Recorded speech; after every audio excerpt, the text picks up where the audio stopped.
ونؤمن به ونتوكل عليه ونعوذ بالله من شرور أنفسنا ومن سيئات أعمالنا من يهده الله فلا مضل له ومن يضلل فلا هادي له وأشهد أن لا إله إلا الله وأشهد أن محمدا عبده ورسوله يا أيها الذين آمنوا اتقوا الله حق تقاته ولا تموتن إلا وأنتم مسلمون يا أيها الذين آمنوا اتقوا الله حق تقاته ولا تموتن إلا وأنتم مسلمون يا أيها الناس اتقوا ربكم الذي خلقكم من نفس واحدة وخلق منها زوجها وبث منهما رجالا كثيرا ونساء واتقوا الله الذي تساءلون به والأرحام إن الله كان عليكم رقيبا يا أيها الذين آمنوا اتقوا الله وقولوا قولا سديدا يصلح لكم أعمالكم ويغفر لكم ذنوبكم ومن يطع الله ورسوله فقد فاز فوزا عظيما أما بعد فإن خير الحديث كتاب الله وخير الهدي هدي محمد صلى الله عليه وسلم وشر الأمور محدثاتها وكل محدثة بدعة وكل بدعة ضلالة وكل ضلالة في النار فأعوذ بالله السميع العليم من الشيطان الرجيم بسم الله الرحمن الرحيم كل نفس ذائقة الموت ونبلوكم بالشر والخير فتنة وإلينا ترجعون.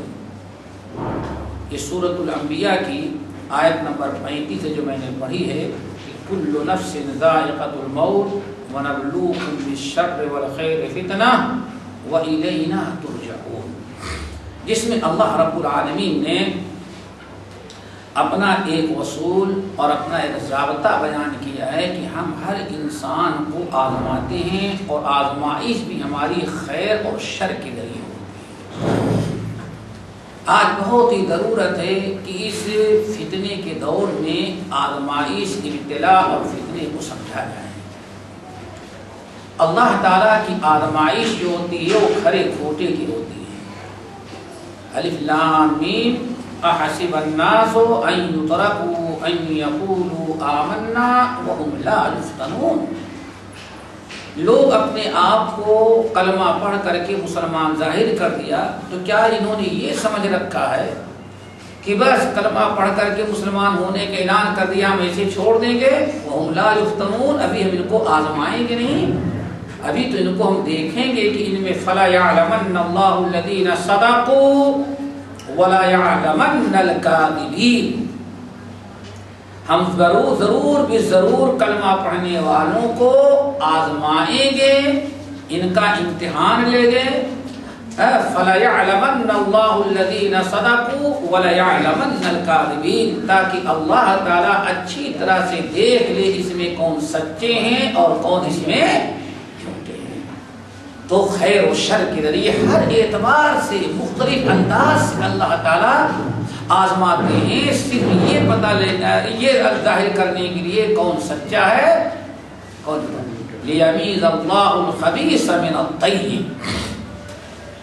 تاکہ اللہ تعالیٰ خبیث سے طیب یعنی بیکار چیزوں لوگوں سے نیک لوگوں کو الگ کر سکے۔ یہ مقصد ہوتا ہے آزمائش کا۔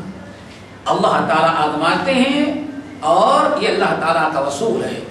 وَلَقَدْ فَتَنَّ الَّذِينَ مِنْ قَبْلِهِمْ، حالانکہ ان ایمان والوں سے پہلے بھی جتنے لوگ گزرے ہوئے ہیں ہم نے سب کو آزمایا تھا۔ یہ سنت اللہ ہے۔ اللہ رب العالمین آزمائش کے دو طریقے رکھے ہیں۔ اللہ تعالیٰ خیر کے ذریعے بھی آزماتا ہے اور شر کے ذریعے، لیکن مشکل یہ ہے کہ ہمارے اوپر اگر شر کے ذریعے آزمائش آتی ہے تو اس کو ہم لوگ آزمائش سمجھتے ہیں۔ کوئی آدمی پریشانی میں مبتلا ہو جائے تو سارے گاؤں کے لوگ کہیں گے کچھ اس نے کیا تھا جس کی سزا اس کو مل رہی ہے۔ لیکن اللہ تعالیٰ شر کے بجائے جب خیر سے آزمانے لگتا ہے، دنیا دے کر کے، صحت دے کر کے، اولاد دے کر کے، دھن اور دولت کا دروازہ کھول کر کے، تو کوئی یہ نہیں کہتا ہے کہ ہاں یہ بھی اللہ تعالیٰ کی آزمائش ہے، بس اس کو سب اللہ تعالیٰ کی رحمت ہے۔ حالانکہ اللہ تعالیٰ فرماتے ہیں دونوں طرح سے وَنَبْلُوكُمْ بِالشَّرِّ وَالْخَيْرِ فتنہ، ہم تم کو آزماتے ہیں خیر کے ذریعے اور شر کے ذریعے۔ ترجمان القرآن حضرت عبداللہ ابن عباس رضی اللہ تعالیٰ عنہ، یہ اس آیت کی تفسیر جو میں نے پڑھی کہ وَنَبْلُوكُمْ بِالشَّرِّ وَالْخَيْرِ فتنہ، ہم دونوں ذریعے سے تم کو آزماتے ہیں، خیر کے ذریعے بھی اور شر کے ذریعے۔ اس آیت کی تفسیر کہتے ہیں بالصحت، صحت کے ذریعے، والسقم، بیماری کے ذریعے، والفقر، فقر کے ذریعے، والغنی، مالدار بنا کر کے۔ پھر اللہ تعالیٰ تمہارے اوپر تم کو آزماتا ہے تکلیف دے کر کے، والراحت، اور آرام دے کر کے، بالطاعت والمعصیت، اور اللہ تعالیٰ کبھی کسی چیز کا حکم دے کر کے تم کو آزماتا ہے، اور کبھی کسی چیز کو حرام اور ناجائز کر کے تم کو آزماتا ہے۔ وَالْهُدَى وَالضَّلَالَةِ، اور کبھی اللہ تعالیٰ ہدایت کی راہ واضح کر کے تم کو آزماتا ہے، اور کبھی گمراہی کے راستے تمہارے سامنے پیش کر کے تم کو آزماتا ہے۔ کس قدر آزمائش؟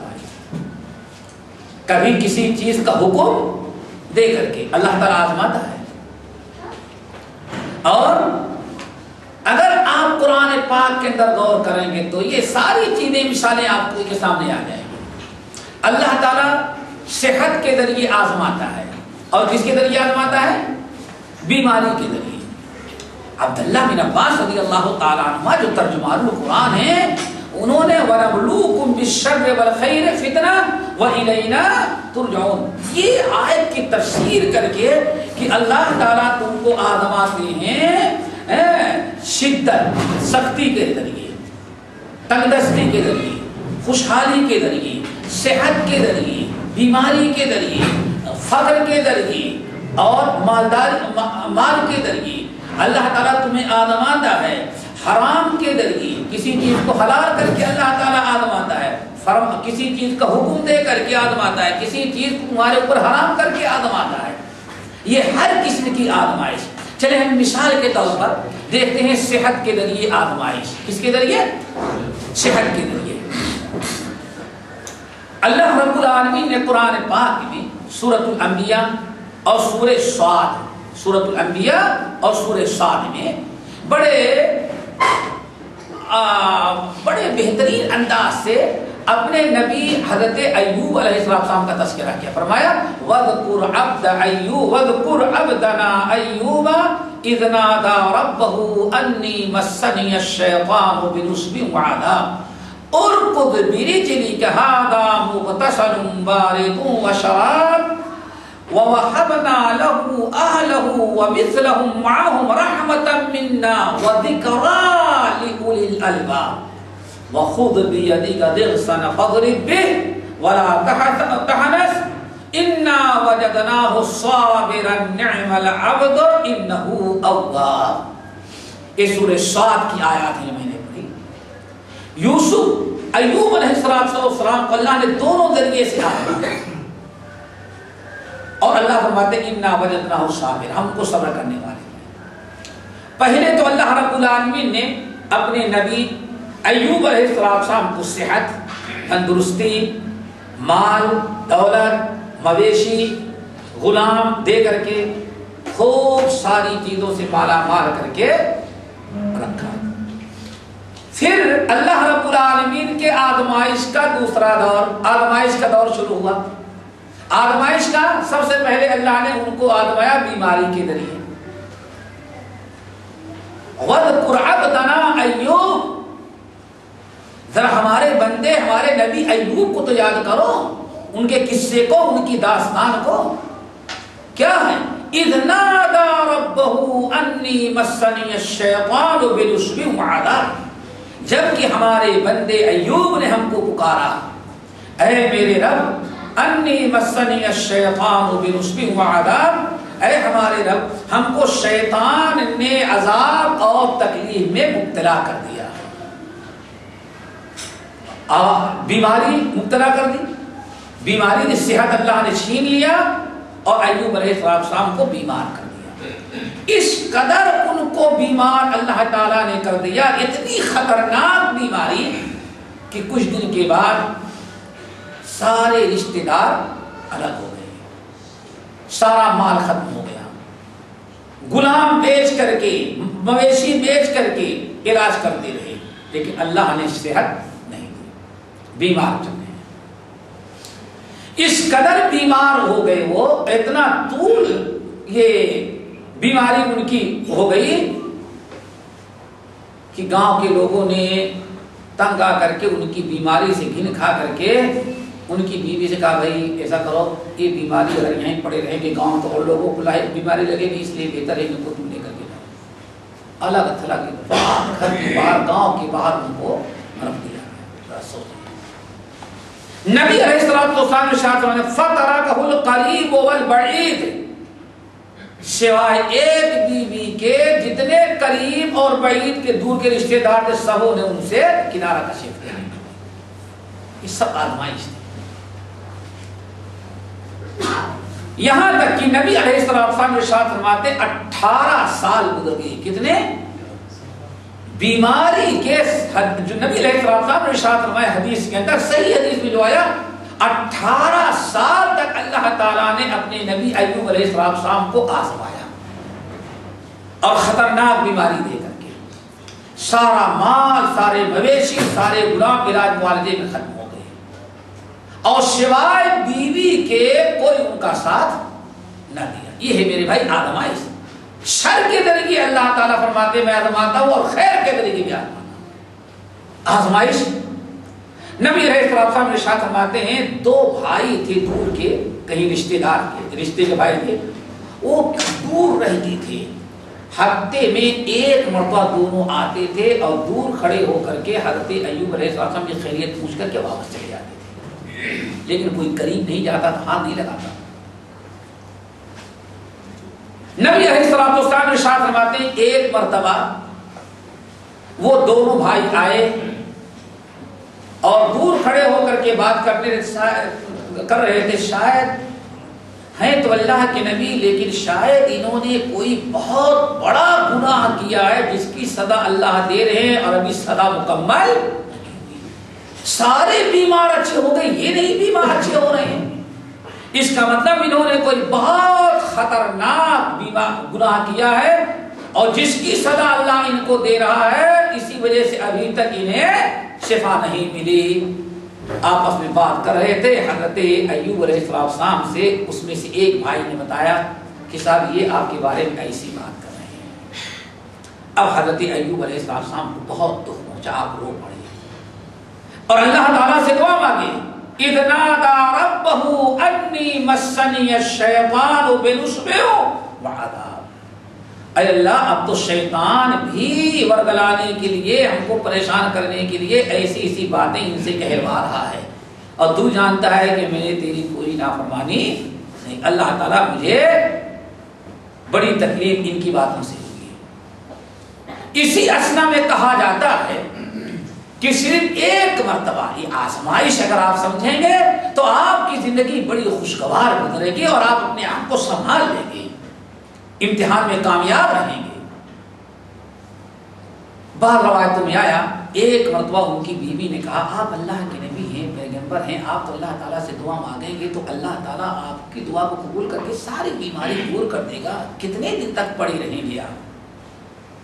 اس موقع پر حضرت ایوب علیہ السلام نے بیوی کو ڈانٹا اور کہا خاموش ہو جاؤ، 70 سال اللہ نے ہم کو صحت دیا تھا اور بیماری کے تو بھی 7 سال ہوئے ہیں، اللہ اکبر، 70 سال اگر میں بیمار رہوں تو برابر ہوگا کہ اللہ نے 70 سال صحت دی اور 70 سال اتنی جلدی تم چیخنے چلانے لگی۔ یہ انسان اگر صبر کرنا چاہے گا، آزمائش سمجھے گا تو 1000 طریقے سے اپنے آپ کو مطمئن کر لیتا ہے۔ اللہ تعالیٰ یہی فکر ہم سب لوگوں کو عطا کرے۔ بہرحال آپ فرماتے 18 سال کا وقت گزر گیا تھا، ایک باغ کے کنارے پڑے رہتے تھے۔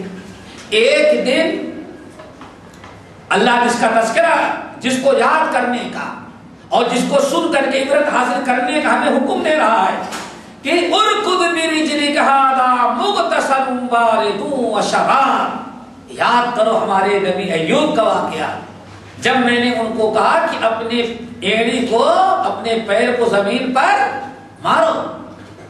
اللہ کی نبی ایوب علیہ السلام نے اپنی بیوی سے کہا مجھے قضاء حاجت کے لیے جانا ہے۔ ان کی بیوی فرما بردار وفادار بیوی اٹھائی، وہی ایک کام کرتی تھی، لے گئی بیٹھا دی ایسے جہاں میدان میں رہتے تھے، اور کنارے آ کر کے کھڑی ہو گئی کہ جب ایوب علیہ السلام ہمارے شوہر قضاء حاجت سے فارغ ہوں گے، آواز لگائیں گے، پکاریں گے، تو پھر میں جا کر کے اٹھا لاؤں گے۔ اللہ انتظار کر رہی ہیں، ایوب علیہ السلام آواز نہیں لگاتے۔ ادھر قضاء حاجت سے جب فارغ ہوئے تو اللہ تعالیٰ نے حضرت ابراہیم ایوب علیہ السلام کو حکم دیا، اے ایوب ارکض برجلک، آپ اپنے قدموں کو، آپ اپنے پیر کو اس زمین پر مارے۔ یہاں مار دیا اللہ تعالیٰ کا حکم۔ 18 سال کا مریض کتنے زور سے مارے ہوں گے، لیکن اللہ تعالیٰ کا حکم ارکض برجلک، اے ایوب اپنے پیر کو مارو زمین پر۔ ایوب علیہ السلام کے اندر جو طاقت تھی اس کے حساب سے پیر مارا، اور وہیں چشمہ ابل پڑا، چشمہ ابل پڑا، پانی بہنے لگا۔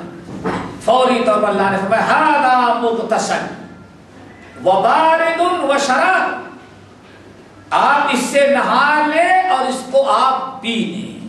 اللہ، جب اللہ تعالیٰ کسی پر رحم کرنا چاہتا ہے تو دنیا کے ساری طاقتیں فیل ہو جاتی ہیں، اللہ تعالیٰ جو کر دیتا ہے کوئی ایسا کر نہیں سکتا۔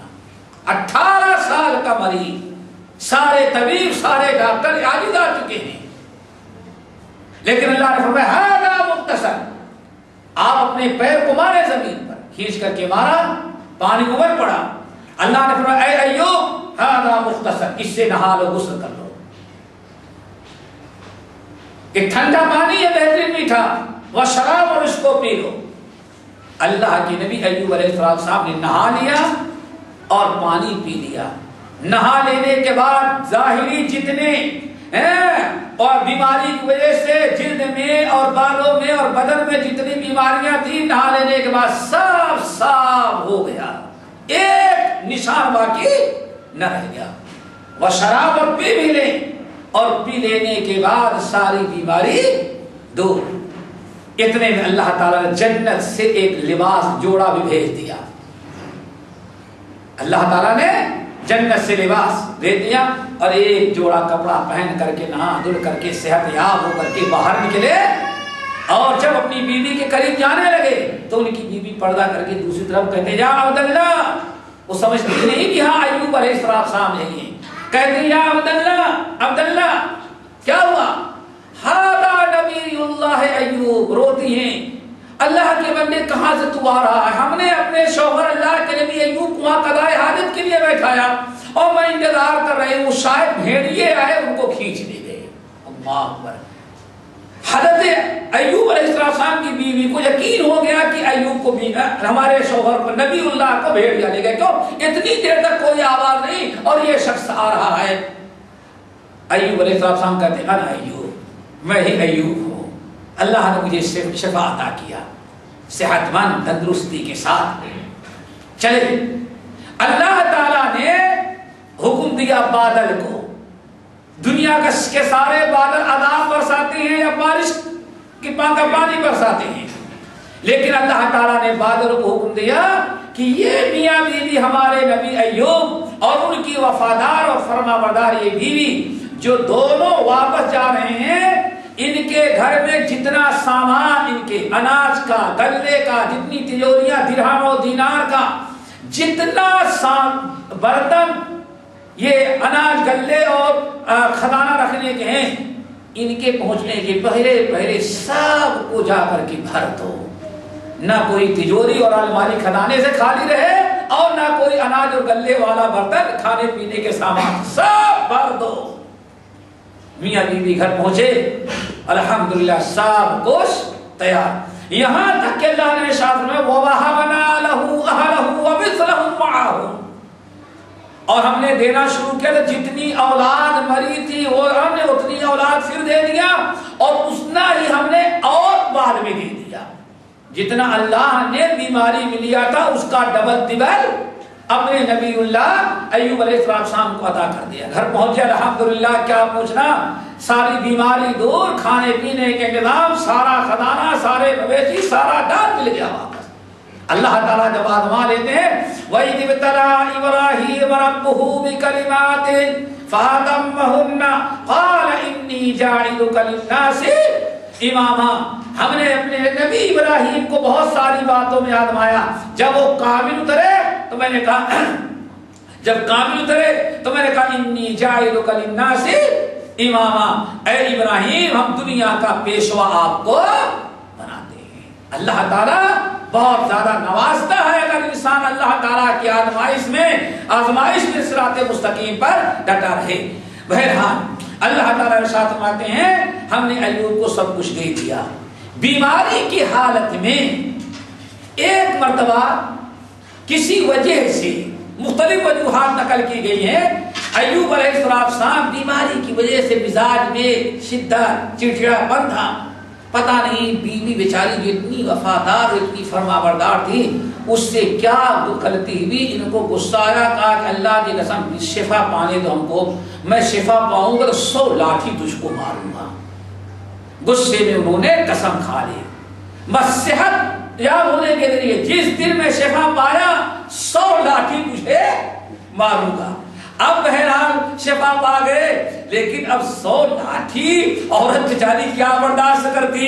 اور سب سے بڑی چیز کیا ہے میرے بھائی، یاد رکھو اللہ تعالیٰ کا فرمان ہے ان اللہ مع الذین اتقوا والذین هم محسنون، اللہ تعالیٰ ہمیشہ نیک لوگوں کی مدد فرماتے ہیں، ہمیشہ نیک لوگوں کا ساتھ دیتے ہیں۔ ومن یتق اللہ یجعل له مخرجا، اللہ تعالیٰ فرماتے ہیں جو بھی اللہ تعالیٰ سے ڈرے گا، حرام اور ناجائز چیزوں سے بچے گا، اللہ فرماتے ہیں ہر مشکل سے نکلنے کی راہ ہم اس کے لیے مہیا کر دے گی۔ یہ اللہ رب العالمین کا وعدہ ہے۔ اور ایک چیز اور بتائیں، اللہ رسول نے ارشاد میں صنائع المعروف، صنائع المعروف، جو انسان ہمیشہ نیکی کرتا رہتا ہے اللہ تعالیٰ کبھی اس کو ضائع اور برباد نہیں کرتے۔ ذرا سوچو ایوب علیہ السلام کی سارے رشتے ناتے ان کی بیماری میں ساتھ چھوڑ دیا، لیکن ان کی وفادار فرما بردار بیوی آخری دم تک ان کا ساتھ دی۔ شوہر کی خدمت، شوہر کی اطاعت، شوہر کی فرما برداری، اس کی وفاداری اور دکھ درد میں ساتھ دیا اس نے۔ جب ایوب علیہ السلام شفا پا گئے، اب 100 لاٹھی مارنے کے بارے میں سوچ رہے، نظر تو مان لی تھی غصے میں، اللہ نے شفا بھی دے دیا اور 100 لاٹھی نہیں ماروں گا تو اللہ تعالیٰ کی نافرمانی بھی ہوگی۔ لیکن اللہ رب العالمین نے حضرت ایوب علیہ السلام کی بیوی پر بہت ہی کرم کیا۔ کیوں؟ انہوں نے زندگی میں اپنے شوہر کی خدمت کی وفاداری کا ثبوت دیا۔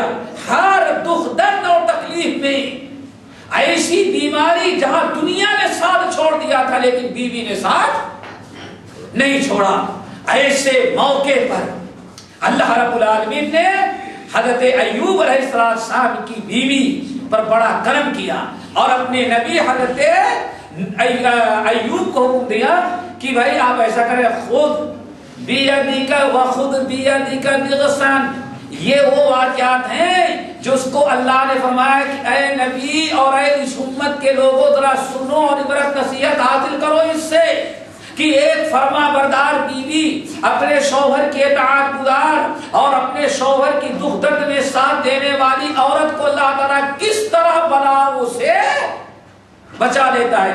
اے نبی وخذ بیدک ضغثن، ایوب ایسا کرو 100 لاٹھی نہ لو، ایک 100 تنکے لو، چھوٹے چھوٹے، ہاں یہ جو نیم ہوتی ہے نا نیم درخت کے پتہ چھوٹے چھوٹے تنکے 100 تنکے لو گن کر کے ایک دو چونکہ 100 لاٹھی مارنے کا تم نے وعدہ کیا نظر والی 100 تنکے لو اور سب کو ایک مٹھی میں پکڑ کر کے ایک عورتہ بیوی کے پیٹ پر مار دو.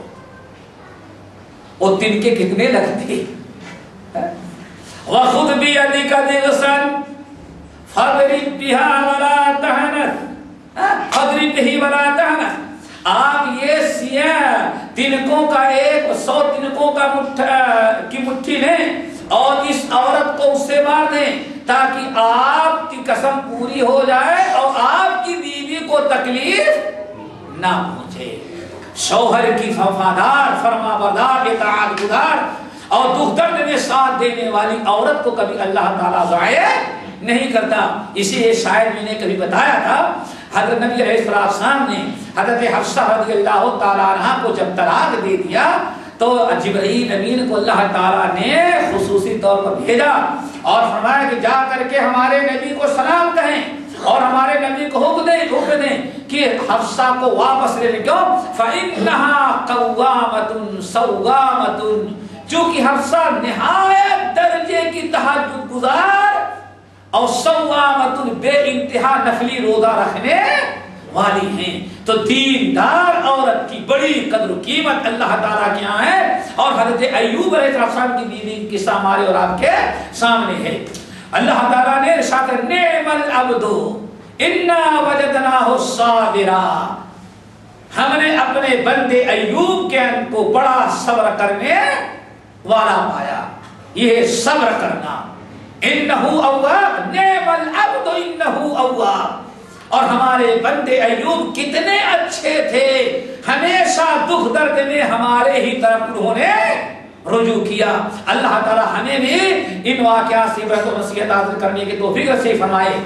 ایک آزمائش تو یہ تھی میرے بھائی, کیا 18 سال کی بیماری, اللہ نے صابر پایا.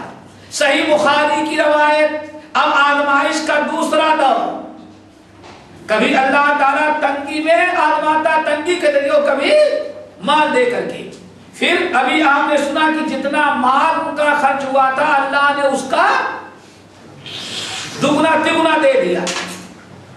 لیکن ابھی آزمائش کا دوسرا دور رہ گیا خیر کے ذریعے. ایک دن ابراہیم خلیل اللہ علیہ السلام, صحیح بخاری کی روایت ہے, نہا رہے تھے, حمام بند کر کے نہا رہے تھے اور بڑا سا چادر رکھ لیا تھا. اللہ تعالیٰ نے سونے کے چھوٹے چھوٹے پرندوں سے حمام بھر دیا. پرندے کس کے تھے؟ سونے کے. سونے کے پرندے اللہ تعالیٰ نے یہ ہے آزمائش. اللہ نبی کو بھی آزماتا ہے اور غیروں کو بھی آزماتا ہے. سونے کے پرندوں کو حمام میں داخل کر دیا. اب جب حمام میں داخل ہوئے سونے کے پرندے تو ایوب علیہ السلام نے ایک کو پکڑا اور پکڑنے کے بعد اس کو چادر میں باندھ دیتے کہ ایسا جو دوسرا پکڑنے لگو تو یہ کہیں اڑ جائے. اس لیے ایک پرندے کو پکڑا, پکڑ کر کے اس کو چادر میں باندھا, دوسرے کو پکڑا پھر چادر میں باندھ دیا تاکہ اڑ نہ سکے. اور جتنا مل سکتا ہے پکڑتے جا رہے ہیں اور باندھتے جا رہے ہیں. اب اللہ تعالیٰ کی وحی نازل ہوئی, اے ہمارے نبی ایوب, اتنا مال و دولت ہم نے جتنا تمہارا ضائع ہوا تھا اس کا ڈبل دے دیا. اتنا مال پا جانے کے بعد بھی ابھی تمہاری طبیعت آسودہ نہیں, مال و دولت سے کبھی تم آسودہ نہیں ہوئے, سیراب نہیں ہوئے. یہ ہے شکر گزاری.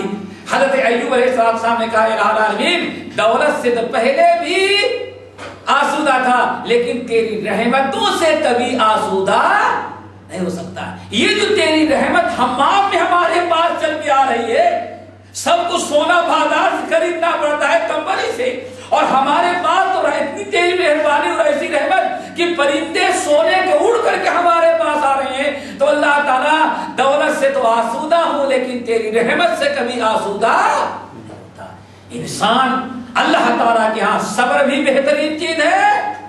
اللہ تعالیٰ اگر آزماتا ہے تنگی میں تو صبر اللہ تعالیٰ کو پسند ہے, اور خوشحالی کے ذریعے اللہ تعالیٰ آزمائے تو اللہ تعالیٰ کو شکر بہت ہی زیادہ پسند ہے. ایسے ہی اللہ تعالیٰ کبھی آزماتا ہے تو کسی چیز کا حکم دے کر کے آزماتا ہے. کس کے ذریعے آزماتا ہے؟ حکم دے کر کے آزماتا ہے. سخت سے سخت حکم آپ کو دیتا ہے. اللہ تعالیٰ کا مقصد یہ ہوتا ہے ذرا دیکھیں یہ کتنا عمل کرنے کے لیے تیار ہے ہماری فرما. لیکن ایسا حکم نہیں دیتا کہ جس کے کرنے کی صلاحیت و طاقت آپ کے اندر نہ ہو. چنان قرآن پاک کے اندر سورہ صاف میں واقعہ مشہور ہے. حضرت ابراہیم علیہ السلام کو اللہ تعالیٰ نے حکم دیا آپ اپنے اکلوتے بیٹے کو ذبح کریں. یہی حکم آیا یا بنی انی اری فی المنام انی اذبحک فانظر ماذا تری. صبح اٹھے اور کہتے اے بیٹے ہم نے دیکھا ہے خواب کے اندر انی اری فی المنام انی اذبحک فانظر ماذا تری. اے بیٹے میں نے خواب میں دیکھا کہ میں تجھ کو ذبح کر رہا ہوں بتا تیری کیا رائے ہے تیرا کیا خیال ہے. بیٹے نے کیا جواب دیا یا ابت افعل ما تؤمر ستجدنی انشاء اللہ من الصابرین. والد صاحب اللہ نے آپ کو جو حکم دیا ہے آپ کر گزریں. یہ بڑی آزمائش تھی. ذبح حضرت اسماعیل کو ہونا تھا. اس حکم میں باپ بیٹے دونوں کی آزمائش ہے. حضرت ابراہیم کی آزمائش ہے کہ اکلوتے بیٹے کو آپ ذبح کرنے کے لیے تیار ہوتے. میرے حکم کی کتنی اہمیت اور قدر آپ کے نزدیک ہے. اور دوسری جانب بیٹے اسماعیل کی بھی آزمائش ہے کہ تم اپنی جان دینے کے لیے تیار ہوتے ہو یا نہیں ہوتے. میرے بھائی یہ حکم کے ذریعے کسی چیز کا حکم دے کر کے اللہ تعالیٰ کبھی آزماتا ہے. اے بیٹے تمہارا کیا خیال ہے؟ بیٹا کہتا ہے یا ابت افعل ما تؤمر. والد صاحب جو حکم ہو رہا ہے آپ کر گزریں. سب سے پہلے کون راضی ہوا؟ اسماعیل. کیوں؟ ابراہیم علیہ السلام تو بھی رائے دے رہے ہیں یا ابت افعل یا بنی انی اری فی المنام انی اذبحک فانظر ماذا تری. بیٹے میں نے خواب میں دیکھا کہ میں تمہیں ذبح کر رہا ہوں بولو کیا خیال ہے تمہارا. بیٹے نے کیا جواب دیا یا ابت افعل ما تؤمر. والد صاحب یہ اللہ کا حکم آ گیا ہمیں ذبح کرنے کا تو رائے لینے کی کوئی ضرورت نہیں ہے. افعل ما تؤمر. آپ کو جو حکم ہو رہا ہو فوراً کر گزریے. ستجدنی انشاءاللہ من الصابرین. آپ مجھے انشاءاللہ صبر کرنے والا بنائیں گے. پھر فلما اسلما جب دونوں راضی ہو گئے تیار ہو گئے ابراہیم ذبح کرنے کے لیے اور حضرت اسماعیل ذبح ہونے کے لیے وَتَلَّهُ لِلْجَبِينِ. اور ابراہیم علیہ السلام نے اپنے بیٹے کو پیشانی کے بل زمین پر لٹا دیا. وَنَادَيْنَاهُ يَا إِبْرَاهِيمُ قَدْ صَدَّقْتَ الرُّؤْيَا.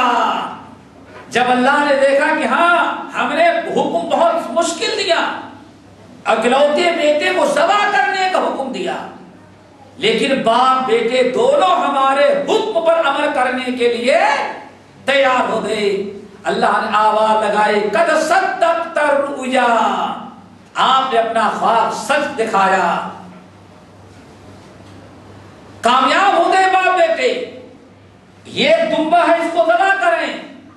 ان ھذا لہو البلاء المبین. اصل میں یہ دونوں باپ بیٹے کی کھلی ہوئی آزمائش تھی امتحان تھا. اللہ تعالیٰ کس لیے حکم دیا بیٹا ذبح کرو تاکہ اللہ باپ بیٹے دونوں کو آزمائے اور دونوں آزمائش میں کامیاب اترے. 5 مرتبہ اذان دے کر کے ہمارا امتحان لیا جاتا ہے. دکاندار نہ دکان چھوڑنے کے لیے تیار, سونے والا نہ بستر چھوڑنے کے لیے تیار, پتے کھیلنے والا پتا چھوڑنے کے لیے تیار نہیں, اور ٹی وی دیکھنے والا تو گھر میں چوری بھی ہو جائے تو اٹھنے والا, اور وہ بھی کہیں ون ڈے کیا کہتے ہیں کرکٹ میچ ہو تو پھر ذرا تو دیکھیں. یہ ہمارا امتحان ذرا سوچو. ادھر تو جان بھی دینے کا حکم ہوا تو جان دینے کے لیے باپ بیٹے تیار. اور اللہ پر یہ تمہاری بہت بڑی آزمائش تھی. اس لیے اللہ تعالیٰ کبھی کسی چیز کو حرام کر کے، کسی چیز کو نافرمانی قرار دے کر کے اور کسی چیز کو منع کر کے اللہ تعالیٰ آپ کو آزماتا ہے۔ نہیں سمجھ میں آیا؟ بہت ساری چیزیں جس کی طرف آپ کی رغبت ہے، اللہ نے اس کو حرام کر کے بھی آپ کو آزمایا ہے۔ مثلا قرآن پاک سورۃ المائدہ کی آیت، یہ ساری مثالیں قرآن میں موجود ہیں۔ کہیں اللہ تعالیٰ حکم دے کر کے آزماتا ہے اور کہیں اللہ تعالیٰ کسی چیز کو حرام کر کے آزماتا ہے۔ آپ اللہ تعالیٰ کی فرما برداری رضا کے لیے کتنا اس حرام چیز کو چھوڑ سکتے ہیں، اس کی مثال قرآن پاک میں سورۃ المائدہ کی آیت ہے۔ اللہ تعالیٰ نے ارشاد فرمایا جب تم لوگ حج میں جاؤ گے اور احرام باندھ لو گے، ٹھیک ہے نا، حج یا عمرے کے لیے جاؤ گے اور تم احرام باندھ لو گے، احرام باندھ لینے کے بعد جو چیزیں ہمارے اوپر حرام ہے ان میں ایک ہے شکار کرنا۔ ہماری بات سمجھے نا؟ احرام کی حالت میں جو چیزیں ہمارے اوپر حرام ہیں ان میں ایک چیز کیا ہے؟ شکار پکڑنا اور شکار کو مارنا۔ اور اللہ نے فرمایا لیکن یاد رکھنا یہ تمہاری آزمائش ہے۔ جب تم احرام کی حالت میں جاؤ گے اور شکار تمہارے اوپر حرام میں نے کر دیا ہے اور ہم دیکھیں گے کہ تم کتنے ہماری نافرمانی سے بچنا چاہتے ہو، اور اللہ نے آگاہ کر دیا یہ بھی یاد رکھو جب تم احرام باندھ کر کے جاؤ گے تو ہرن جو ہے بہترین قسم کے تیار ہرن اور کیا کہتے ہیں بہترین قسم کے پرندے جن کو تم بہت ہی شوق سے شکار کھیلتے ہو وہ تمہارے راستے میں آ کر کے بیٹھ جائیں گے۔ اللہ اکبر! سوچو اللہ تعالیٰ آزماتا بھی تو جانوروں کو ہمارے راستے میں بیٹھا کر کے سورۃ المائدہ کی ہے۔ اللہ فرماتے ہیں جب تم احرام باندھ کر کے مکے کی طرف روانہ ہوگے تو تمہارے راستوں میں تمہاری آزمائش کے لیے بہترین قسم کے تیار فرما خوشنما شکار ہرن وغیرہ آ کر کے بیٹھ جائیں گے، اور اس قدر وہ بے باک ان کو ہم بیٹھا دیں گے، حالانکہ شکار دور سے شکاری کو دیکھتا ہے تو بھگ جاتا ہے، لیکن جب اللہ تعالیٰ نے آزمانا چاہا تو اللہ تعالیٰ فرماتے ہیں وہ شکار جو ہوگا تمہارے راستے میں بیٹھا ہوگا، تم کو دیکھ کر کے نہیں بھاگے گا۔ تنالہ ایدیکم ورماحکم، یہاں تک کہ اگر کسی شکار کو تم ایسے چلتے ہوئے کان پکڑنا چاہو تو کان پکڑ لو گے لیکن بھاگے گا نہیں وہ۔ اللہ، یہ کیا ہے بھائی؟ اب یہ بڑے دل و گردہ کی بات ہے، شکار کے لیے گھنٹوں جنگلوں میں گھومنا پڑتا ہے اور اس سے بہتر شکار اللہ نے کہاں بیٹھا دیا ہے، لیکن حالت احرام میں ہو شکار مارنا بھی حرام ہے اور شکار کو اٹھانا بھی حرام ہے، اور یہ بھی نہیں کر سکتے ایسا کرو ابھی رسی رو اور شکار کو یہاں باندھ دو اور یا پکڑ کے لے کے چلو اور جب احرام کھل جائے گا تب اس کو ذبح کریں گے۔ اللہ نے فرمایا یہ بھی تمہارے لیے جائز، ویسے ہی چھوڑ کر کے آگے بڑھ جاؤ۔ یہ کیا ہے میرے بھائی؟ آزمائش ہے، کسی چیز کو حرام کر کے کہیں ایسا نہ ہو یہ عریانیت اور بے پردگیاں، یہ بے حیائیاں جو آج ہمیں روڈوں پر نظر آ رہی ہے یہ بھی آپ کے لیے ایک آزمائش ہو۔ کبھی آپ نے سوچا کہ آزمائش ہے یہ بھی ہمارے لیے کیا ہے؟ آزمائش ہے۔ کبھی کسی چیز کو حرام کر دیتے ہیں اللہ تعالیٰ اور اس کے کرنے کو نافرمانی قرار دے دیتے ہیں صرف انسان مومنوں کو آزمانے کے لیے، تو یہ اس قسم کی آزمائش ہے۔ سود اس زمانے کا سب سے بڑی آزمائش اور فتنہ کیا بنا ہوا ہے؟ سود، جس کی حرمت، جس کا گناہ نبی علیہ السلام ارشاد فرماتے ہیں الربا 72 درجہ، آپ اے لوگو سود کے 72 سے زیادہ درجے، کتنے؟ 72 سے زیادہ درجے ہیں، اور وَأَدْنَاهَا اور 72 درجوں میں کا ادنا درجہ جو ہے اتنا بڑا گناہ ہے کہ کوئی بدبخت بدنصیب اپنی ماں کے ساتھ منہ کالا کرے، اتنا بڑا گناہ۔ یہ ہمارے لیے اس وقت کی سب سے بڑی آزمائش ہے، لیکن دنیا نے اس طرح سے ہمیں گھیر دیا اور ہمارے دماغ کو خراب کیا کہ یہاں کہنے پر ہم یہاں تک ہم کہنے لگے ارے سود اس زمانے میں حرام تھا اور آج سود حرام نہیں ہے، یا کیا کہیں گے نہیں فلاں فلاں ملک میں دارالحرب ہے اس لیے وہاں سود حرام ہے اور اسلامی ملکوں میں وہاں غیر مسلم ملکوں میں حلال اور اسلامی ملکوں میں نہیں بھائی، یہ سب بیکار کی باتیں ہیں، ایک فتنہ ہے، ایک آزمائش ہے۔ تو بات لمبی ہو رہی ہے، ہم یہ کہنا چاہتے ہیں اللہ رب العالمین نے فرمایا کل نفس ذائقۃ الموت، اے لوگوں تم میں سے ہر انسان کو موت کا مزہ چکھنا ہے، وَنَبْلُوكُمْ بِالشَّرِّ وَالْخَيْرِ فِتْنَةً، اور تم میں سے ہر انسان کو ہم آزمائیں گے خیر کے ذریعے اور شر کے ذریعے، وَإِلَيْنَا تُرْجَعُونَ، اور ہماری طرف تم سب لوگوں کو پلٹ کر کے آنا ہے۔ جیسے حضرت ایوب علیہ السلام کا قصہ آپ نے سنا، ایسے ہی بہت سارے واقعات ہیں۔ حضرت سلیمان علیہ السلام کو کبھی اللہ تعالیٰ آپ کو اعلیٰ درجے کی بڑی سے بڑی نعمت دے کر کے آزماتا ہے کہ اب ذرا دیکھیں مصیبتوں میں تو کامیاب اترا، شکر صبر کرتا رہا، اور خوشحالی میں اور ہمارے انعامات کو پا کر کے ذرا دیکھیں یہ سرکش ہو جاتا ہے، اللہ اس کے رسول کی نافرمانی کرنے لگتا ہے، یا کہ اللہ تعالیٰ کا شکر گزار بنتا ہے۔ یا قال یا ایھا الملأ، حضرت سلیمان علیہ السلام کا قصہ جانتے ہیں آپ لوگ۔ جیسے ہدہد غائب نظر آیا، ما لی لا اری الہدہد، کیا بات ہے سب نظر آ لیکن ہدہد نظر نہیں آ رہا ہے۔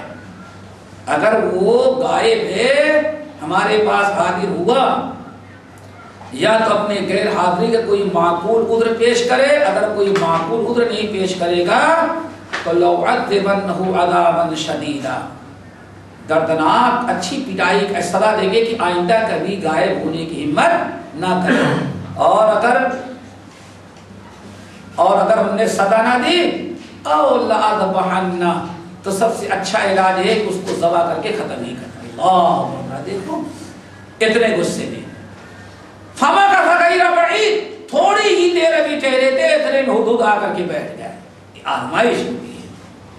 ہدہد کہتا ہے میں ملک سبا سے آ رہا ہوں، میں نے وہاں دیکھا ایک عورت ہے جو حکومت کر رہی ہے، اور وَلَهَا عَرْشٌ عَظِيمٌ، بہت ساری چیزیں اس کے پاس اللہ نے مہیا کر رکھا ہے، اور اس کا عرش بہت بڑا ہے، اللہ وَلَهَا عَرْشٌ عظیم، اس کا تخت بہت ہی خوبصورت بہت ہی بڑا ہے۔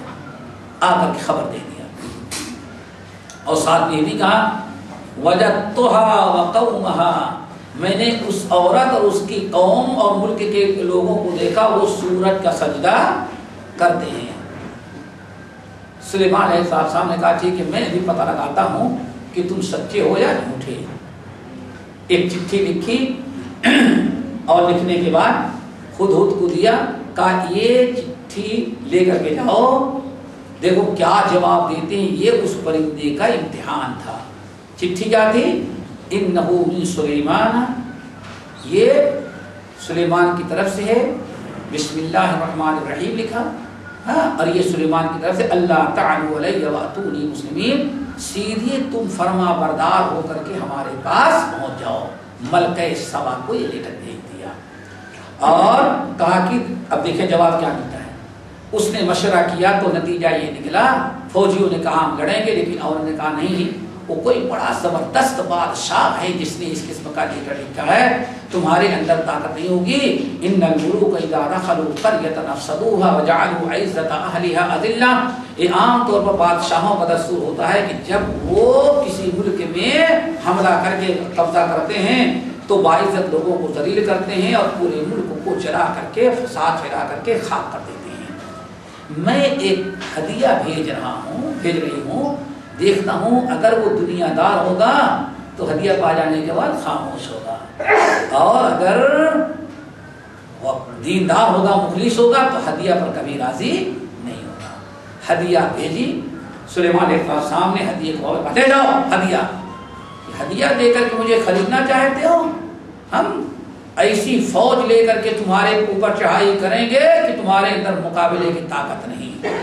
یہ بھیج دیا، ادھر سے جیسے پہنچا لے کر سلیمان علیہ السلام تیاری کر رہے ہیں اور کہا یا ایھا الملأ ایکم یأتینی بعرشها قبل ان یأتونی مسلمین، اے لوگو کون ہے تم میں سے ہمت والا جو ملکہ سبا اور وہاں اس کے آدمیوں کے ہمارے پاس پہنچنے کے پہلے پہلے اس کا عرش اٹھا جائے؟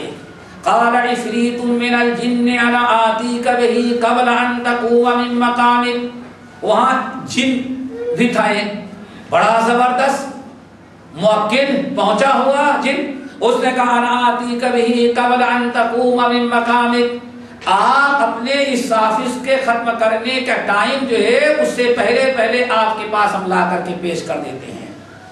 لیکن ایک شخص اس نے کہا، ایک مرد مومن جس کے پاس علم من الکتاب تھا، جس کے پاس کتاب کا علم تھا، اس نے کہا انا آتیک بہ، ارے تو بہت دور کی بات ہے، ہم تو آپ کے پاس لا کر کے رکھ دیتے ہیں۔ انا آتیک بہ قبل ان یرتد الیک طرفک، آپ کی پلک جھپکنے سے پہلے پہلے میں اس کا تخت آپ کے سامنے پیش کر دیتا ہوں، اور واقعی تخت وہاں پیش کر دیا۔ لمحے بھر میں اللہ نے اتنا بڑا احسان اور کرم کس کے اوپر کیا؟ سلیمان علیہ السلام کے پاس۔ فلما رآہ مستقرا عنده، سلیمان علیہ السلام نے جیسے اس کو دیکھا اپنے پاس رکھا ہوا، فوری طور پر اس کی شکرگزاری، اس کی شکرگزاری کرنے کے بجائے، اس کو تحفے تحائف اور انعام دینے کے بجائے دیکھتے ہی فوراً کیا فرمایا؟ ھذا من فضل ربی، لوگوں یہ ہمارے رب کا ہمارے اوپر فضل ہے، یہی کیا شکر ہے گزاری ہے۔ ہمیشہ اللہ تعالیٰ جو انعام دے آپ پر، جو فضل و کرم ہو، سب سے پہلے اس کی نسبت اللہ تعالیٰ کی طرف پھر جو لوٹا دینا چاہیے کہ یہ سارا کرم ہمارے اوپر اللہ وحدہ لا شریک ہے۔ یہ سلیمان علیہ السلام فرماتے ہیں ھذا من فضل ربی، قرآن کی آیت ہے ھذا من فضل ربی، یہ دیکھو میرے رب کا یہ فضل ہے ہمارے اوپر، اور میرے رب نے ہمارے اوپر یہ فضل کیوں کیا ہے؟ لیبلونی اشکر ام اکفر، ہمارے اوپر ہمارے رب نے یہ فضل اس لیے کیا ہے، وہ میرا امتحان لیتا ہے، آزمانا چاہتا ہے، اشکر ام اکفر، کہ اللہ تعالیٰ کا ہم شکر کرتے ہیں، اللہ تعالیٰ کی ناشکری کرتے ہیں۔ آج ہمارے پاس مال اور اولاد کا انبار لگ جائے، آج ایک مسلمان اپنے ملک سے خالی ہاتھ آیا ہو اور یہاں آنے کے بعد اللہ تعالیٰ نے یہاں سے لے کر کے اس کے وطن تک مال اور دولت کا دروازہ کھول دیا ہے، اور فقیری کی زندگی ختم کر کے اللہ تعالیٰ نے اسے مال و دولت سے نواز دیا، تو اس کو آزمائش نہیں سمجھتا، اس نے سارا کمال اپنا سمجھتا ہے یا UAE کا سمجھتا ہے۔ ساری برکت کہاں سے آئی؟ متحدہ عرب امارات کی ہے۔ یہ انسان نہیں کہتا کہ ھذا من فضل ربی، یہ تو اپنا مکان بنائے گا تو دروازے پر لکھ دے گا 25 لاکھ کا بنوائے گا، جس میں 10 لاکھ اپنے ہوں گے، 15 لاکھ سود کا ہوگا بینک سے، اور تیار ہونے کے بعد کیا لکھے؟ ھذا من فضل ربی، یہ ہمارے رب کا فضل ہے، اور لکھا کیوں؟ تاکہ نظر بد نہ لگ جائے۔ وہاں بھی اللہ کی شکر گزاری مقصود نہیں، وہاں مقصود ہے، مقصد ہے کہ ہمارا یہ مکان غیروں کے نظر نہ لگ جائے۔ تو میرے بھائی، حضرت ایوب علیہ، حضرت سلیمان علیہ السلام نے فوری طور پر سمجھ لیا کہ اب ہمارا رب ہمیں آزمانا ہے۔ ھذا من فضل ربی لیبلونی اشکر ام اکفر، یہ میرے رب کی آزمائش ہے میرے اوپر۔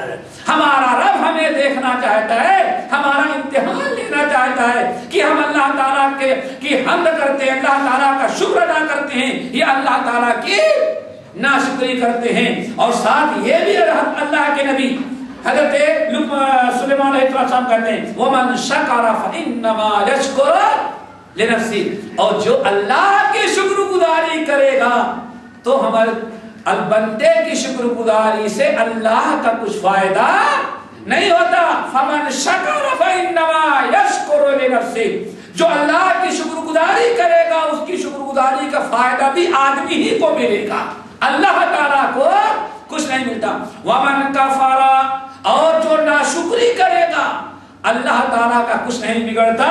کیوں؟ فَإِنَّ رَبِّي غَنِيٌّ كَرِيمٌ. لوگ سلیمان علیہ السلام فرماتے ہیں چونکہ ہمارا رب جو ہے دنیا کے لوگوں کی شکر گزاری سے بالکل بے نیاز ہے. تو شکر گزاری کرے گا تو فائدہ خود کا پہنچے گا، اور ناشکری کرے گا تو خسارہ بھی آدمی اٹھائے گا.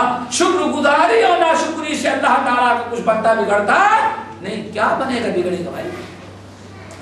صحیح مسلم کی جو حدیث قدسی ہے ابو ذر غفاری رضی اللہ تعالیٰ عنہ کی، نبی رسول اللہ تعالیٰ فرماتے ہیں یا عبادی، اے میرے بندو لو ان اولکم و آخرکم و انسکم و جنکم کانوا علی اتقى قلب رجل واحد منکم. میرے بندو عبادت کرو تو اپنے لیے، حرام کاری سے بچو تو اپنے فائدے کے لیے، شکر ادا کرو تو اپنے لیے. تو جو تمہاری عبادت سے مجھے کچھ فائدہ نہیں پہنچتا، یاد رکھو اے میرے بندو لو ان اولکم و آخرکم، اگر تمہارے اولین اور آخرین جب سے ہم نے دنیا بنایا جب تک دنیا قائم رہے سارے لوگ مل کر کے اعلیٰ درجے کے متقی پرہیزگار بن جائیں تو ما زاد ذلک فی ملکی شیئا، ہماری خدائی میں اس سے کچھ اضافہ ہونے والا نہیں ہے. اور یا عبادی لو ان اولکم و آخرکم و انسکم و جنکم کانوا علی افجر قلب رجل واحد، اور اے میرے بندو اگر دنیا کے سارے اولین اور آخرین سارے لوگ بڑے سے بڑے کافر اور مجرم بن جائیں، بس سب سے بڑے نافرمان بن جائیں، اور کوئی ایک انسان میرا فرما بردار نہ رہے تو ساری دنیا کے اولین و آخرین کے کافر اور مشرک اور برے اور نافرمان بن جانے سے ما نقص ذلک من ملکی شیئا، میری بادشاہت میں ذرہ برابر کمی نہیں آتی ہے. تو میرے بھائیو اگر شکر گزاری کریں گے تو اللہ تعالیٰ فرماتے ہیں اپنے فائدے کے لیے، اور ناشکری کریں گے تو اپنے نقصان و خسارے کے لیے. اس لیے میرے بھائیو ہمیشہ اللہ تعالیٰ کی آزمائش میں ثابت قدم رکھنے کی کوشش کرے. اللہ تعالیٰ اگر تکلیف کے ذریعے آزماتا ہے، شر کے ذریعے تو صبر کرنا چاہیے، اور خیر کے ذریعے آزماتا ہے تو اللہ تعالیٰ کا شکر ادا کرنا چاہیے. اللہ تعالیٰ ارشاد فرماتے ہیں وَاعْلَمُوا أَنَّمَا أَمْوَالُكُمْ وَأَوْلَادُكُمْ فِتْنَةٌ وَأَنَّ اللَّهَ عِندَهُ أَجْرٌ عَظِيمٌ. اے لوگوں یاد رکھنا یہ تم کو جو میں مال دیتا ہوں اور تم کو جو میں اولاد سے نوازتا ہوں، اللہ اکبر، یہ اولاد بھی ایک قسم کی اللہ تعالیٰ کی آزمائش ہے. کسی کو اللہ تعالیٰ اولاد سے محروم کر دیا، اس کو شر کے ذریعے آزما رہا ہے کہ اب ذرا دیکھیں کہاں تک یہ صبر کرتا ہے. اور اللہ تعالیٰ نے کسی کو اولاد دیا، اس کو آزما رہا ہے، ذرا دیکھیں اولاد پا جانے کے بعد اولاد کی کتنی صحیح تعلیم و تربیت اور میرے لیے اولاد کتنی تیار کرتا ہے. یہ دونوں طرف سے آزمائش ہے. اللہ رب العالمین آزما ہے. وَاعْلَمُوا، یاد رکھو، انما اموالکم و اولادکم فتنہ، یقیناً تمہارا مال اور تمہاری اولاد یہ دونوں تمہارے لیے آزمائش ہیں. اس کے ذریعے اللہ تعالیٰ امتحان لیتے ہیں اور دیکھتے ہیں کہ مال تو کہاں صرف کر رہا ہے، اور مال پانے کے بعد کتنا تو غریب مسکین کو دیتا ہے، اور کتنا اللہ تعالیٰ کا شکر ادا کرتا ہے، اور اولاد پا جانے کے بعد کتنا تو اولاد کو دیندار بنانے کی کوشش کرتا ہے، اور کتنا ان کو دین سے دور رکھتا ہے. یہ سب تمہارے لیے آزمائش ہے. وَاعْلَمُوا أَنَّمَا أَمْوَالُكُمْ وَأَوْلَادُكُمْ فِتْنَةٌ. پھر اللہ تعالیٰ ارشاد فرماتے ہیں وَلَنَبْلُوَنَّكُمْ بِشَيْءٍ مِّنَ الْخَوْفِ وَالْجُوعِ وَنَقْصٍ مِّنَ الْأَمْوَالِ وَالْأَنفُسِ وَالثَّمَرَاتِ وَبَشِّرِ الصَّابِرِينَ. سورۃ البقرہ کی ہے. ہم ضرور تم لوگوں کو آزمائیں گے. وَلَنَبْلُوَنَّكُمْ، ہم ضرور بھی ضرور تم کو آزمائیں گے. کس کے ذریعے آزمائیں گے؟ بِشَيْءٍ مِّنَ الْخَوْفِ، کبھی خوف کے ذریعے، دشمن کا خوف ہوگا، بیماریوں کا خوف ہوگا، گرانی اور مہنگائی کا خوف ہوگا، پتہ نہیں کتنی چیزوں کا خوف ہوگا، اس کے ذریعے اللہ تعالیٰ تمہیں آزمائے گا. وَلَنَبْلُوَنَّكُمْ بِشَيْءٍ مِّنَ الْخَوْفِ وَالْجُوعِ، اور کبھی اللہ تعالیٰ بھوک تمہارے اوپر مسلط کرے گا، اس کے ذریعے تمہیں آزمائے گا. قحط پڑ جائے گا، پیداوار کم ہوگی، کھانے پینے کی چیزیں نہیں ملیں گی، اور اس کے ذریعے تم کو اللہ تعالیٰ آزمائے گا. کھانے پینے کے ذریعے بھی آزماتا ہے. فَلَمَّا فَصَلَ طَالُوتُ بِالْجُنُودِ قَالَ إِنَّ اللَّهَ مُبْتَلِيكُم بِنَهَرٍ، سورۃ البقرہ کی آیت. جب طالوت اپنے مختصر سی فوج لے کر کے جالوت جیسے کافر ظالم انسان سے جہاد کے لیے نکلے تو طالوت نے کیا کہا؟ ان اللہ مبتلیکم بنہر، یہ بھی آزمائش ہوتی ہے. اللہ تعالیٰ اے ہمارے مسلمان مجاہدوں، کفار سے جہاد کرنے کے لیے تم چل رہے ہو، طالوت جیسے ظالم بادشاہ تمہارا مقابلہ ہے، اور راستے میں تم کو پیاس لگے گی، پانی تمہارے پاس نہیں ہوگا، پانی کی قلت ہوگی، پانی نہیں ملے گا، پانی تمہارے ساتھ نہیں ہوگا، اور تمہیں شدید پیاس لگے گی. ان اللہ مبتلیکم بنہر، اور راستے میں ایک ایسے علاقے پر پیاسے پہنچ جاؤ گے جہاں سے میٹھے پانی کی نہر بہتی ہوگی. ان اللہ مبتلیکم بنہر، اللہ تعالیٰ تم کو آزمائے گا، تمہارا امتحان لے گا، کس کے ذریعے؟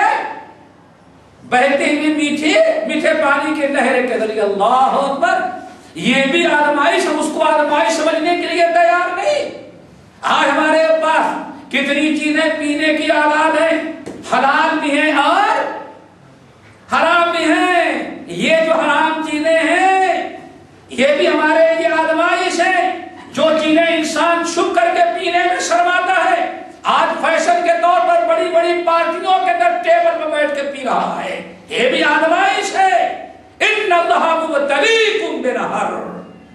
طالوت نے کہا اے لوگوں یاد رکھنا، مجاہدوں، اگر کفار اور مشرکین پر تمہیں غلبہ حاصل کرنا ہے اور چاہتے ہو کہ اللہ تعالیٰ تمہاری مدد کرے، اور جب یہاں سے تم چلو گے تو ان اللہ مبتلیکم بنہر، کیا ہو؟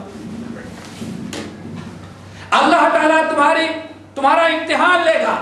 بھوکے پیاسے ہوگے، پانی کا انتظام نہیں ہوگا، میٹھے پانی کی نہر بہتی ہوگی، اور وہاں پہنچ جاؤ گے تو اللہ تعالیٰ آزمائے گا. کیا ہے؟ اس نہر کا پانی پینا تمہارے اوپر اللہ نے ممنوع قرار دے دیا. کتنے مشکل وقت میں ہو، پیاس لگی ہے، بہتے ہوئے پانی کی نہر ہے، اللہ تعالیٰ تم کو آزمائیں گے کہ اللہ کی راہ میں کتنی پیاس تم برداشت کر سکتے ہو. فمن شرب منہ فلیس منی، اور جو اس میں سے پی لے گا اس کو جہاد سے نکال دیا جائے گا، وہ ہمارے ساتھ نہیں جا سکتا. اللہ کے لیے جہاد کرنا ہے، کتنے نیک کام میں پانی مل جائے تو اللہ تعالیٰ فرماتے ہیں ابھی تمہاری آزمائش ہے، کتنا تم صبر کر سکتے ہو ہمارے لیے، یہ پانی پینا تمہارے لیے. وَمَن لَّمْ يَطْعَمْهُ فَإِنَّهُ مِنِّي، جو لوگ پیاس نہیں برداشت کر سکیں گے آ کر کے بھائی پیاسے نہیں ہم رہیں گے، ہم تو پی کے چھوڑیں گے، جو بھی پانی پی لیں گے وہ فوج سے نکال دیے گئے. وہ اللہ اکبر، یہی امتحان ہے، یہی آزمائش ہے. جو جس نے بھی پانی پیا اس کو واپس لوٹا دیا جائے گا. وَمَن لَّمْ يَطْعَمْهُ فَإِنَّهُ مِنِّي، اور جو لوگ نہیں پیئیں گے وہی ہمارے ساتھ ہوں گے. إِلَّا مَنِ اغْتَرَفَ غُرْفَةً بِيَدِهِ، اللہ یہ کہ کوئی زیادہ پیاسا ہے ایسے چلو سے لے کر کے تھوڑا سا پی لے تو اللہ نے بس اتنی کی اجازت دی ہے، لیکن منہ لگا کر کے سوچو ذرا پی لو، پی لینے کے بعد سوچو ذرا اور زیادہ پی لو، شاید کہ پانی آگے نہ ملے. اس طرح سے جو بھی پیا اس کو فوج سے واپس لوٹا دیا. کھانے پینے کی چیزیں جو ہوتی ہیں کبھی تنگی کبھی حرام کر کے اللہ تعالیٰ اس کے ذریعے بھی ہماری آزمائش لیتا ہے کرتا ہے، جیسے کہ سورۃ البقرہ کی آیت میں نے طالوت اور جالوت کے قصے کی تلاوت کی، تو اللہ رب العالمین نے فرمایا وَلَنَبْلُوَنَّكُمْ بِشَيْءٍ مِّنَ الْخَوْفِ وَالْجُوعِ وَنَقْصٍ مِّنَ الْأَمْوَالِ، اور کبھی مال کو کم کر کے وَنَقْصٍ مِّنَ الْأَمْوَالِ وَالْأَنفُسِ وَالثَّمَرَاتِ، وَنَقْصٍ مِّنَ الْأَمْوَالِ وَالْأَنفُسِ وَالثَّمَرَاتِ، اور آزمائے کہ اللہ تعالیٰ تم کو مال اور اولاد میں کچھ کمی کر کے، کبھی اولاد کو موت آ جائے گی اور کبھی مال میں کی کمی، مارکیٹ اور دھندا نہیں چلے گا، کبھی فصل برابر نہیں اگے گی، کبھی باغات میں پھل کم آئیں گے، کبھی کوئی آفتوں کے ذریعے یہ باغات اور فصلیں آپ کی تباہ برباد ہو جائیں گی، کم پیدا ہوں گی، یہ ساری چیزیں اللہ تعالیٰ آپ کو ان کے ذریعے آزمائے گا، لیکن اللہ فرماتے وَبَشِّرِ الصَّابِرِينَ، اے نبی آپ خوشخبری سنا دیں ان لوگوں کے لیے جو صبر کرنے والے ہوتے ہیں، جو صابرین ہیں، جو صبر کرنے والے ہیں، ان کو خوشخبری دی جاتی ہے۔ تو میرے بھائی یہ بات تو کچھ لمبی ہو گئی، عرض کرنا یہ تھا کہ آزمائش کے دور سے ہم لوگ گزرتے ہیں، ہر چیز میں ہم سمجھیں کہ اللہ تعالیٰ نے خیر کے ذریعے یا شر کے ذریعے، بیماری کے ذریعے، تنگ دستی کے ذریعے، خوشحالی کے ذریعے، یہ جتنے حالات ہمارے اوپر گزرتے ہیں یہ سب آزمائش اور امتحان کے ہوتے ہیں، اور ہر حال میں ہمیں آزمائش میں کامیاب اترنا چاہیے۔ اگر اللہ تعالیٰ ہمیں تکلیف اور تنگی، جس کو شر کہا گیا، شر کے ذریعے آزماتا ہے تو ہمیں صبر کرنا چاہیے، اور اللہ تعالیٰ اگر ہمیں خیر کے ذریعے، خوشحالی کے ذریعے آزماتا ہے تو اس پر ہمیں اللہ تعالیٰ کا شکر ادا کرنا چاہیے۔ سب پورے دین اسلام کو آپ دیکھیں گے تو میرے بھائی صبر اور شکر، پورے دین اسلام کے دو پہیے ہیں، دو گاڑیاں ہیں، اسی پر اسلام کی گاڑی چلتی ہے اور آدمی کا دین قائم رہتا ہے، ایک تو صبر اور دوسرے شکر۔ اسی لیے ان دونوں کی بڑی فضیلت کتاب و سنت میں بیان کی گئی ہے۔ نبی علیہ السلام ارشاد فرماتے ہیں، حضرت عبداللہ بن عباس رضی اللہ تعالیٰ عنہ کی حدیث